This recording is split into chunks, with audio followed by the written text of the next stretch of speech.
This is one of those projects that caught my attention because it was doing something interesting that I really was curious to see if the creators could pull it off. They are making a short mini-series centered on Boleyn, but race-bending the character from Caucasian to black. Now, for those of you who don't know, Boleyn is a historical figure well known in English history for being one of the 6 wives of King Henry VIII.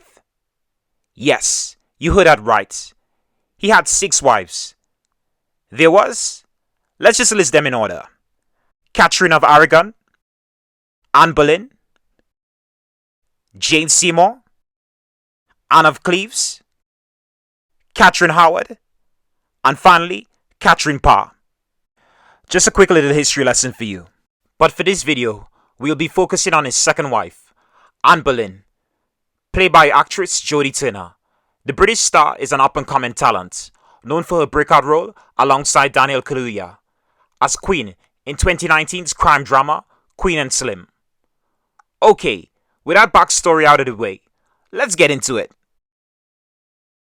There has been countless adaptations depicting Anne Boleyn over the years, on both the big screen and the small screen, but they've always remained faithful to her character in terms of her race, until now.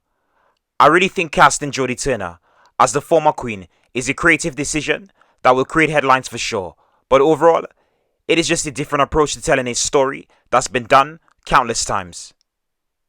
Nothing from the report release about the upcoming show seems to indicate that they are doing anything different with the story of Anne Boleyn. It seems like we will get a straightforward adaptation of a story, of course, with some changes, so it's not just the same as every existing medium depicting her character. As I've said before, this will create headlines and even cause a stir amongst various people who are not just hardcore historians or history lovers. It's a black actor playing a monarch that's historically white. I'm sure it will start another argument that if it was a white person playing a black historical figure, then it would be wrong and absolutely abysmal to do something like that in any capacity. It just wouldn't fly. So why is it okay for Anne Boleyn to be race swapped and it's acceptable? I think it's a whole different ballgame, especially when you look back at Hollywood and the liberties they've taken throughout history by whitewashing characters that are minorities. For the longest time, they got away with it. So why make this a big issue than it needs to be? For me, some historical figures can lend themselves to colorblind casting, meaning that whoever the actor they cast in a role doesn't necessarily have to fit the race or even gender, as long as they are able to convey that historical figure and do their role justice. There are, however, instances where I think it is important that they can't take liberties with casting someone who doesn't line up with a historical figure's race, especially when it is key to that person's identity and their whole existence. People like Martin Luther King Jr., Mary C. Cole, Mahatma Gandhi, and Nelson Mandela. It would be in poor taste and just disrespectful to their legacy to cast someone who doesn't fit their race. Turner's casting reminds me of something that was done recently to another famous historical figure, but one that is American. The stage play and hit musical Hamilton, starring Lin-Manuel Miranda, took a different spin on depicting the titular character and other historically white figures by casting Latino and black actors, something which never detracted from the story they were telling. This was a case where they pushed for the diversity, but never made it into something that was meant to affect the narrative. My point here is that these shows and films based on real-life historical figures in our society are not always accurate in their portrayal. Most people who aren't well-versed or knowledgeable about events and people in history are not always able to spot what's been changed or added to make these stories entertaining. As much as these creatives want to share a story that they believe is important to tell, even ones that have been told before in some form, they want to inform the audience but also keep them engaged. Historical-based dramas are not meant to be 100% factual, unlike a documentary, which has the responsibility to be accurate in whatever they are covering. So no creative liberties, just hardcore facts. I'm really interested in seeing how this miniseries tells Boleyn's tragic story, that ends with her being charged with treason and beheaded. It's only being told in 3 45-minute episodes, which will be more than enough to cover the important parts of her life and her relationship with the king. Although you could easily tell a story in a 6 to 10 episode format and really cover the entirety of her life, from her earliest years to her death. They are only focusing on a specific period in her life, so less bloat and more to the crux of her story. The cast for this drama is impressive. We have a host of wonderful British talent lined up. First up, there's Mark Stanley, playing King Henry VIII, one of the most crucial roles in the show since his chemistry with Turner is important, in conveying the love he has for Anne, but most importantly, the faltering relationship between the king and his queen. Next up is Irish actress Lola Pettigrew, who will play Jane Seymour, Anne's love rival for the king's heart, and of course, the woman who will eventually succeed her, becoming the third queen. Another Irish talent joining the cast is actor Barry Ward, who is set to play Thomas Cromwell, the king's chief advisor.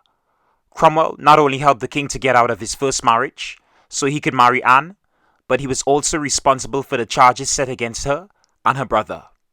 Papa Isidou will play George Boleyn, Jane Boleyn's husband and Anne's brother. Now this actor is just class.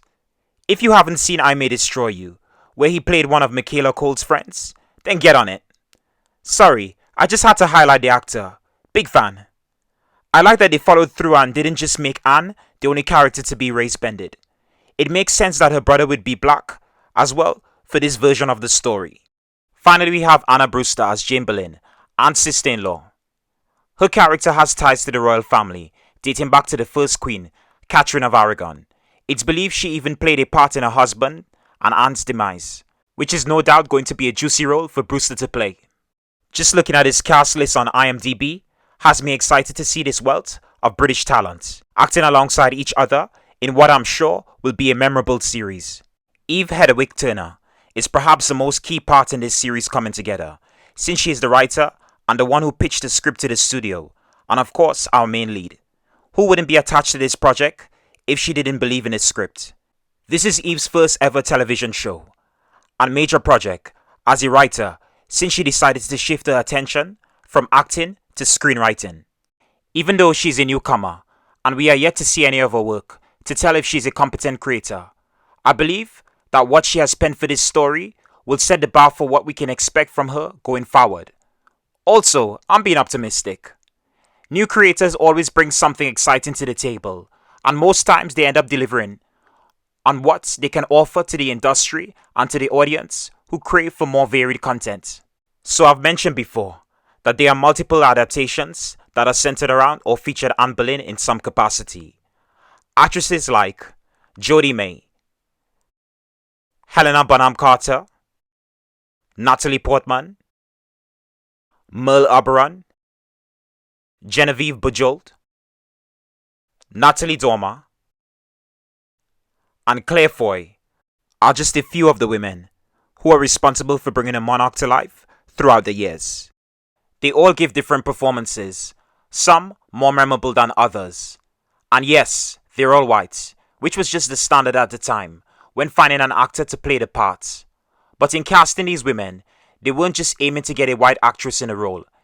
It was about finding someone who would bring something different to the part and not be a carbon copy of what came before.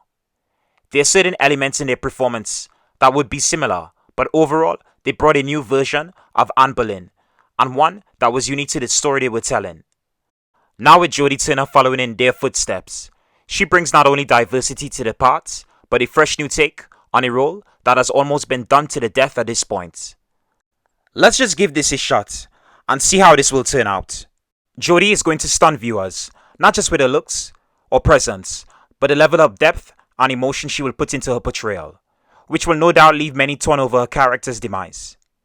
I'll definitely be tuning in once this airs sometime later in the year, here in the UK. As of now, not much is known when this show will be released, and where else it will be available outside of the UK. I'm sure based on the level of interest from this upcoming series, it will be picked up for international broadcast. So stay tuned for more news as it becomes available, and I will most definitely be reviewing the show on this channel. I can't say any more to sway you on this project, but definitely check out the short teaser they released in anticipation for this series. It really doesn't show much, but it does hype you up for the show, as it seems to be up to the same quality of Netflix's The Crown, another drama based on British royals, that has been lauded as one of the best dramas on TV. What a comparison. Can this Anne Boleyn miniseries be that good? We'll soon find out. So what are your thoughts? Do you have any interest in seeing this show? Or are you going to pass up on watching it based on the casting? Let me know in the comments below. Anyways folks, that's all for now. Thank you for watching and I hope you enjoy the show. Please feel free to subscribe, like, and comment below. And hey, maybe this wasn't your cup of tea. And that's okay. Just remember to take care and stay safe.